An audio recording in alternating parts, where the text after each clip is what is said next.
Hey guys, what's up? You're growing with Sean. All right, guys, let's just talk. So, a Monstera in general is a very, very easy plant.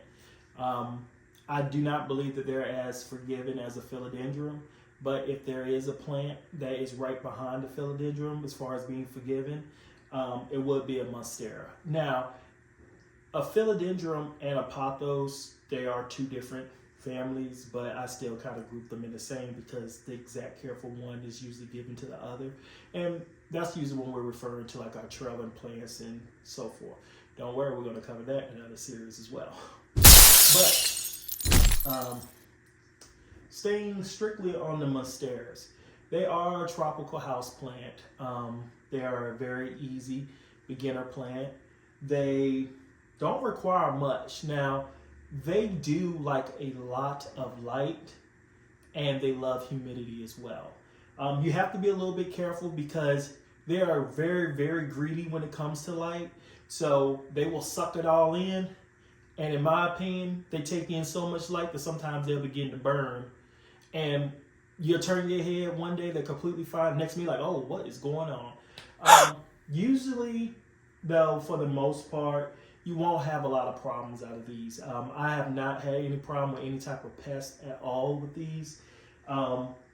If we want to get down to maintenance needs, these plants, they are fast growers. So you can expect to repot this plant at least once a year. Sometimes you can get 2 years out, just depending on how far you want to push it.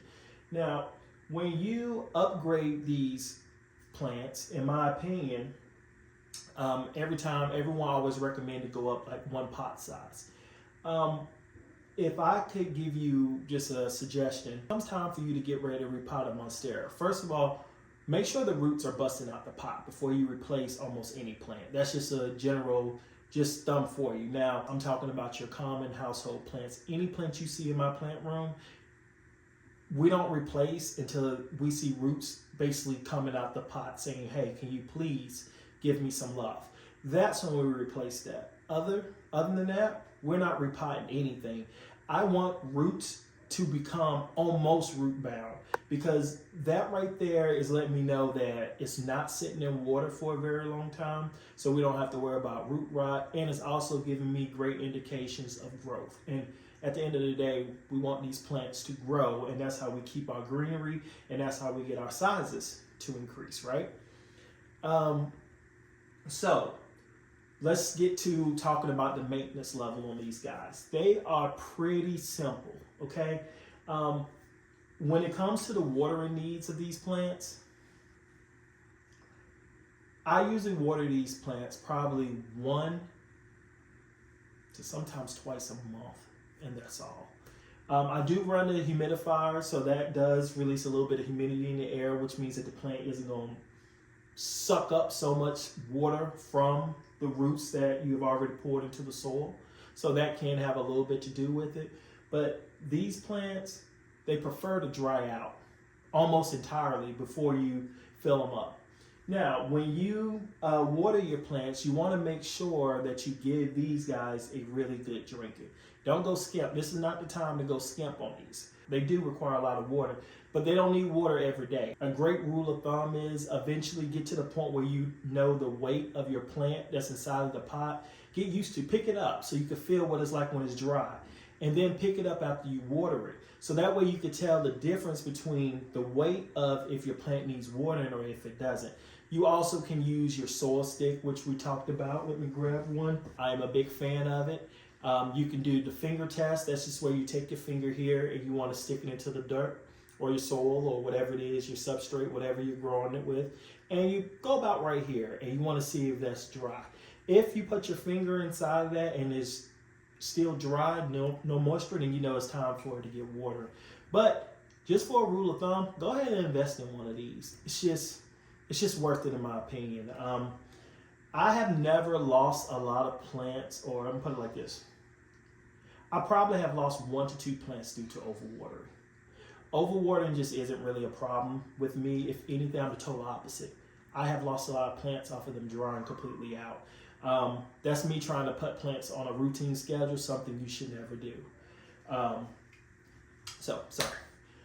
So again, you want to water these when they get almost absolutely dry. When it comes to light, I keep mine under a grow light, and they're also here by window as well. Grow lights, I have these grow lights set for 4 hours, and actually, I'm sorry. These grow lights, I have these set for 6 hours. I had to turn the lights down on them just a little bit because since I also have the window lighting coming in, I don't want to give them too much light. Now, do I need these grow lights in order for my Monsteras to grow? Absolutely not. But if you want Monsteras this size, unless your window is really just overflowing with light and is just dedicated to that, I would highly recommend you get yourself a grow light.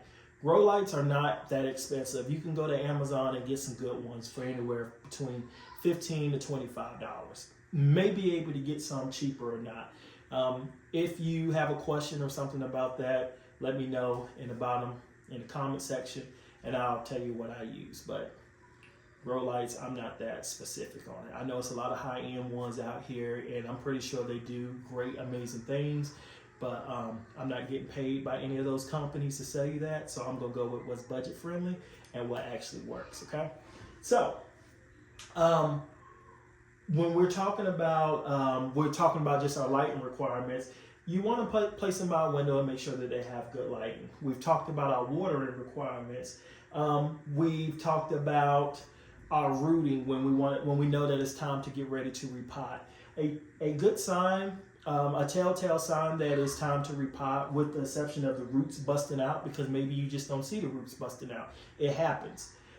When you water your plant, and this is a rule of thumb to all of your plants when you water them, when you water your plants and it's time to go ahead and repot, your plant immediately after you water them, within the 24-hour range, you'll start seeing some yellowing. When you start seeing some yellowing and you know you didn't do anything crazy, like you usually put a cup of water in, but this time you put a whole pitcher in, you've watered it the way you always have, and it's just starting to turn yellow, most likely your roots, they don't have any soil or anything else around them, and they're just sitting in water, and that's what's going to cause them to start rotting. So to prevent that root rot, let's go ahead and upgrade our pot. And with your Monstera, we're not going to upgrade to the one size up, because these guys need room to be able to grow. We're going to go 2 sizes up. Now, let's just be mindful. I know sometimes pots can come in different sizes. So this is one of those things in which you want to do a little bit more research. You want to hit your Google button a little bit more, just to make sure that you only go up about 2 pot sizes, from 1.5 to 2 pot sizes. You don't want to go up 6 pot sizes. Your plant shouldn't be in a little 2-inch pot, and then you put it in this big 6-inch pot just because it's pushing out big leaves. We're not, remember, we want great big leaves, but that system that's inside of your pot right here, this is everything that it needs in order to push out those roots. So if you just stick this little bitty plant that has this huge leaves inside of this big pot, it's going to get lost. And what it's going to do is, most likely you are going to overwater, which is going to cause some root rot, which is going to cause the plant to die. Or your plant, instead of pushing out leaves, it's going to focus on building a strong root system to fill that pot up, because your plant wants to feel nice and comfortable inside that pot. And a Monstera is notoriously known for doing that. Like they're big. They're just big plants. I love them. They're big, cheap plants. Okay, you can't go wrong with them. You really can't. Which brings me to price. Price range on these guys can go anywhere from, if you're talking about your general, just Monstera house plant, you can get these from a big box store. You can get some starting at $13, $14, and they can get up, I've seen them get up to about $36 to $38 for a general Monstera. Now, when you get into like your Thai Constellation, your one that's all the way back over here, or your Monstera Albo, which I don't have, that's more like, imagine the Monsteras like this, and then the other side of the leaf is white. When you get into those type of plants, those can be very expensive. A lot of time people purchase those plants with tissue culture. That's how they buy them.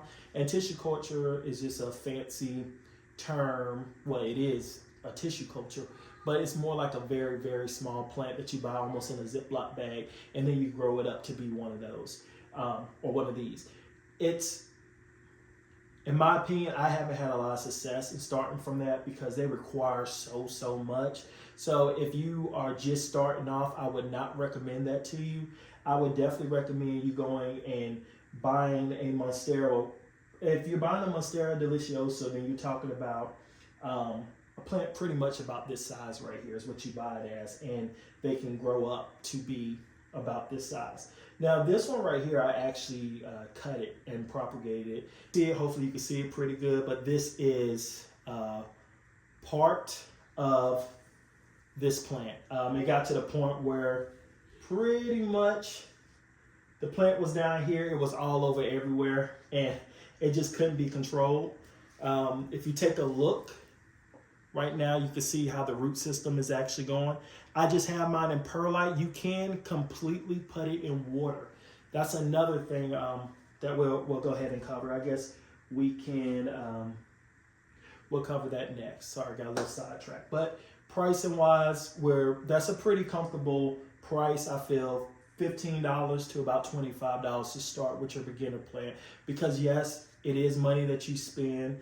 And yes, it does come with the risk of you losing it, but it's not too big of an investment if you're looking for something to learn on. Plants are an investment. That's just, they without going all the way into another path with that. Like I got into this hobby because it brings me peace and serenity. There we go. Anyway, so that's a good price to get into that. Now, we're talking about what propagating, and what propagating is just a fancy term for cutting your plant, getting more plants out of it. We'll definitely cover over like a tour of cutting one down. I'm pretty sure I have a video that I've actually propagated one, and you've seen how it's done. But on these leaves and on the stem, they grow nodes, and those nodes are what you want to cut from. And after you cut from those, you want to let it dry out for about 24 hours. And then you want to place it in water, making sure that that node is able to go into that water, and that's what's going to build that root system. And boom, you have a whole nother plant. Okay? For free. I mean, you pay for the investment, so you just reap the benefits, right? So, with that being said, though, I believe that we've covered everything that there is to cover about this plant. We covered the cost being $15 to $20. We covered the lighting requirements. Anywhere from about 8 to 12 hours a day with some good solid light will do this plant justice. Watering about 1 to 2 times a month.